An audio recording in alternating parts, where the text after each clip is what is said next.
You keep talking about the state of presence as the key. I think I understand it intellectually, but I don't know if I have ever truly experienced it. I wonder, is it what I think it is, or is it something entirely different?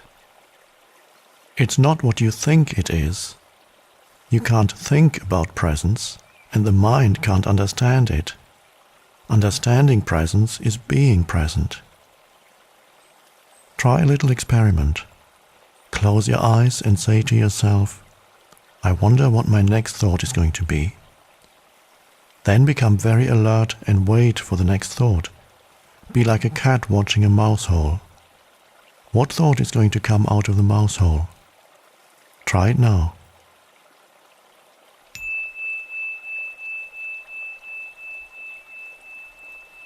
Well? I had to wait for quite a long time before a thought came in. Exactly. As long as you're in a state of intense presence, you're free of thought. You're still, yet highly alert. The instant your conscious attention sinks below a certain level, thought rushes in. The mental noise returns. The stillness is lost. You're back in time. To test their degree of presence, some Zen masters have been known to creep up on their students from behind and suddenly hit them with a stick. Quite a shock.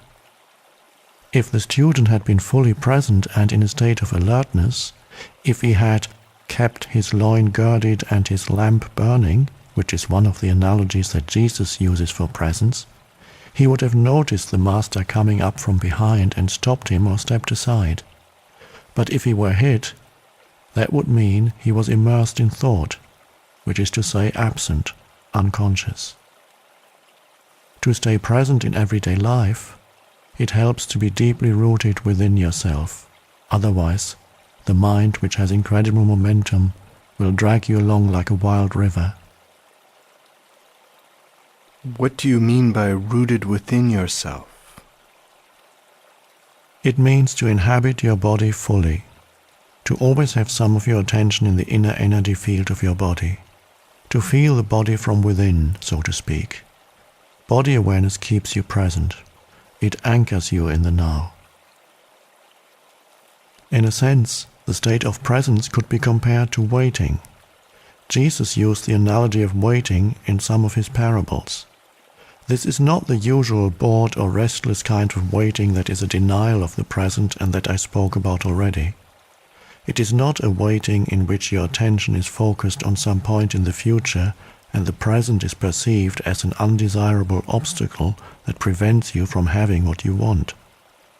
There is a qualitatively different kind of waiting, one that requires your total alertness.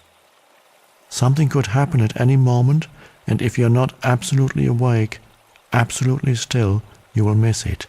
This is the kind of waiting Jesus talks about. In that state, all your attention is in the now. There's none left for daydreaming, thinking, remembering, anticipating. There's no tension in it, no fear, just alert presence. You are present with your whole being, with every cell of your body. In that state, the you that has a past and a future, the personality if you like, is hardly there anymore. And yet nothing of value is lost. You are still essentially yourself. In fact, you are more fully yourself than you ever were before, or rather, it is only now that you are truly yourself. Be like a servant waiting for the return of the master, says Jesus. The servant does not know at what hour the master is going to come, so he stays awake, alert, poised, still, lest he miss the master's arrival.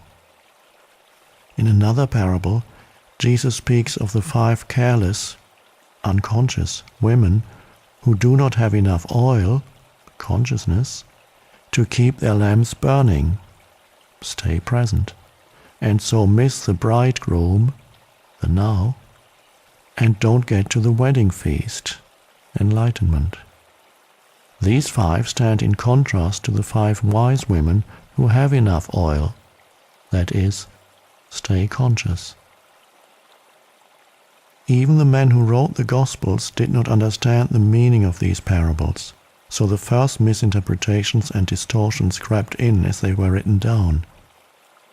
With subsequent erroneous interpretations, the real meaning was completely lost. These are parables not about the end of the world, but about the end of psychological time.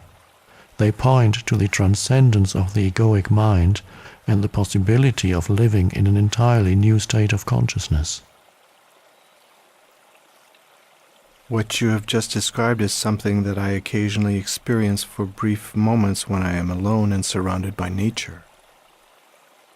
Yes, Zen masters use the word satori to describe a flash of insight, a moment of no mind and total presence.